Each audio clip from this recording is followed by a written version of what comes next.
Hello friends, welcome to my channel. आज की इस वीडियो में हम लोग पढ़ने वाले हैं भक्ति काल की प्रमुख विशेषताएं।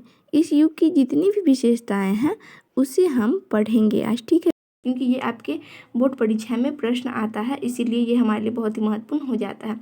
तो इस युग के हम सबसे पहले विशेषता को देखते हैं। तो इस युग की जो पहली विशेषता है वो है साकार तथा निराकार ईश्वर की उपासना। इस युग में साकार अर्थात सगुण और निराकार अर्थात निर्गुण दोनों ईश्वर की उपासना की जाती थी।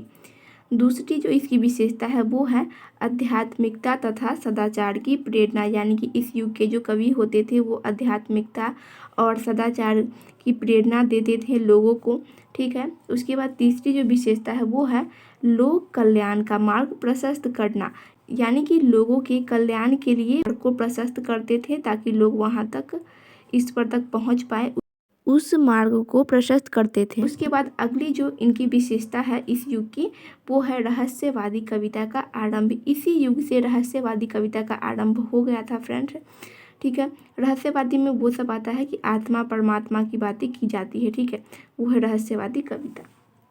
उसके बाद अगली जो विशेषता होती है वो है इस युग की समस्त काव्य शैलियों का प्रयोग करना। इस युग के जो कवि थे वो समस्त काव्य शैलियों का प्रयोग करते थे। उसके बाद गुरु का महत्व, ये लोग चाहे वो सगुण भक्ति धारा के कवि हों या फिर निर्गुण भक्ति धारा के कवि हों।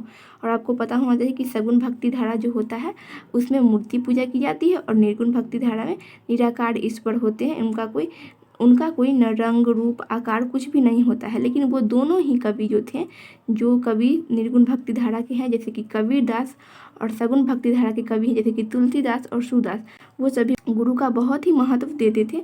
इसलिए एक विशेषता इस युग की गुरु का महत्व भी है। तो यही हमारा भक्ति काल का पूरा विशेषता हो गया। तो इसे आप लिख सकते हैं कि भक्ति काल की प्रमुख विशेषताएं आपको पूछा जाएगा आपके बोर्ड परीक्षा में, तो आप आसानी से लिख सकते हैं, ठीक है फ्रेंड्स। तो आज की इस वीडियो में इतना ही। वीडियो इन्फॉर्मेटिव लगी हो तो वीडियो को लाइक करें, अपने फ्रेंड्स के साथ शेयर करें एंड चैनल पे पहली बार आए हैं तो चैनल को सब्सक्राइब भी कर लीजिए। Thanks for watching this video.